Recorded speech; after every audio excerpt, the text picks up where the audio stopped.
कडे आपण काही पदांच्या जाहिराती जाहीर केल्या आहेत।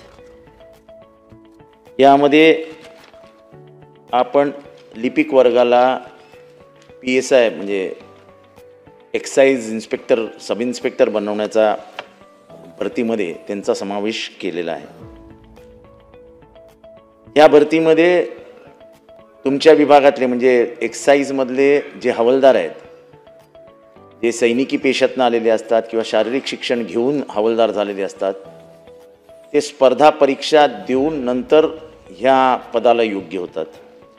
पण जेव्हा लिपिक या पदासाठी जातात तेव्हा त्यांना कुठलीही शारीरिक परीक्षा त्यांनी दिलेली नसते। आपण शारीरिक क्षमतेविषयी नेहमीच बोलत आलेले आहात। आपल्या समोर उभ्या असलेल्या एखाद्या हवालदाराचं किंवा इन्स्पेक्टरचं पोट जर मोठं असेल तर आम्ही बघितलेलं आहे की आपण त्या पोटाकडे असं बोट दाखवता। पण आपल्याच विभागामध्ये जेव्हा सब इन्स्पेक्टरची भरती होते तेव्हा ते लिपिक जर शारीरिक क्षमता नसलेले जर दुय्यम निरीक्षक होणार असतील ते कितपत योग्य आहे? आपल्याला आत्तापर्यंत ही पदं ज्यांच्या ज्या डिपार्टमेंटमध्ये आहेत, पोलीस डिपार्टमेंटमध्ये आहेत, परिवहन खात्यात आहेत, वेगवेगळ्या खात्यामध्ये सब इन्स्पेक्टरची पदं आहेत, एकाही खात्याने अशी भरती केलेली नाही। मग ही भरती फक्त एक्साइज डिपार्टमेंटमध्ये का आहे हा माझा दुसरा प्रश्न आहे। आणि त्याचबरोबर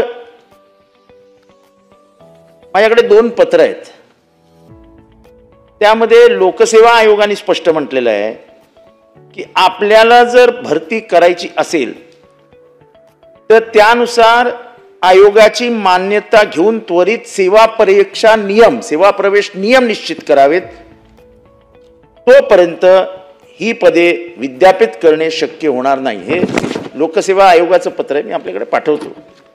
त्याचबरोबर दुसरं पत्र आहे 2024चं, आयोगामार्फत राज्य उत्पादन शुल्क विभागातील दुय्यम निरीक्षक गट क या संवर्गासाठी मर्यादित विभागाची स्पर्धा परीक्षा प्रथमच घेण्यात येणार आहे। प्रथमचा दादा हे लक्षात घ्या, मर्यादित विभागीय परीक्षाद्वारे भरण्यात येणाऱ्या पदांसाठी निवड पद्धत नियमावलीचे स्वरूप असणे आवश्यक आहे। त्याच प्रस्तुत पदाचे अधिसूचित मर्यादित विभागीय स्पर्धा परीक्षा नियम आयोगास कृपया तात्काळ पाठवण्यात यावेत। ते अजून पाठवलेले नाहीत। हे कशासाठी एवढी घाई? हे कोणासाठी करतायत? दादा मला माहिती आहे की ठीक आहे आपल्याला हे काही पटणार नाही। शारीरिक क्षमता नसलेला माणूस तुमच्याकडे PSI एक्साइज सब इन्स्पेक्टर झालेला आपल्याला आवडेल का? शेवटी जो हवालदार आहे तो जाऊन भट्ट्या उद्ध्वस्त करतो, तो गावागावात घुसतो, अनैतिक दारूचे धंदे बंद करतो, इल्लीगल ठिकाणी घुसतो। हे तुमचे लिपिक तिथे बसलेले असतात, लायसन्स चेक करायला, अमुक चेक करायला, तमुक चेक करायला, व्यवस्थित चालू असतं जे काय करायचं ते। मग हे सैनिक जे तुमच्या खात्यामध्ये हवालदार झालेले आहेत आणि ज्यांच्या आयुष्यामध्ये एक ॲम्बिशन आहे की मी एक्साइजमध्ये PSI होईन, वरती चढत जाईन।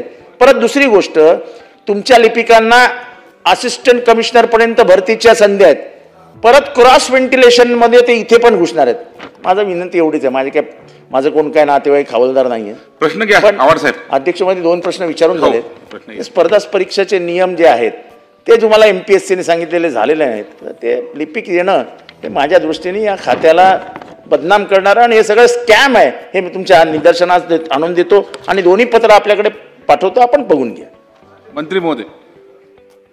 तर सन्माननीय जितेंद्र आव्हाड साहेबांनी जे काही मुद्दे उपस्थित केले त्यातल्या बऱ्याचशा मुद्द्यामध्ये तथ्य आहे। पहिल्यांदा मला सभागृहाला एक गोष्ट आणि आव्हाड साहेबांना पण सांगायची की लिपिकामधील शारीरिक अर्हता पूर्ण करणाऱ्यांनाच पात्र ठरवलं जातं, परंतु मी पण आज ब्रीफिंग घेत असताना माहिती घेत असताना अध्यक्ष महोदय हे बदललं पाहिजे। एक तर पहिल्यांदा दुय्यम निरीक्षकांचे सेवा प्रवेश नियम 92 मध्ये केले, त्याच्यामध्ये साधारण पदोन्नतीने नियुक्त करण्याचे लिपिकमध्ये 40% जवानमधले 60% घेतले। नंतर पुन्हा 2004 मध्ये बदल केला, त्याच्यामध्ये लिपिकमधले 20% आणि जवानांमधले 80% घेतले। आता आपण पुन्हा त्याच्यामध्ये बदल करतोय आणि आपण म्हणताय त्या प्रकारे इथनं पुढं लिपिकामधले आम्ही घेणार नाही।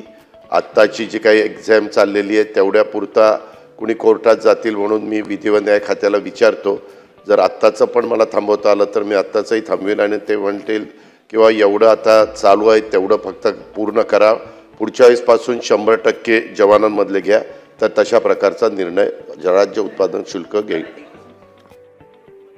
उत्तर तर उद्या आव्हाड साहेब.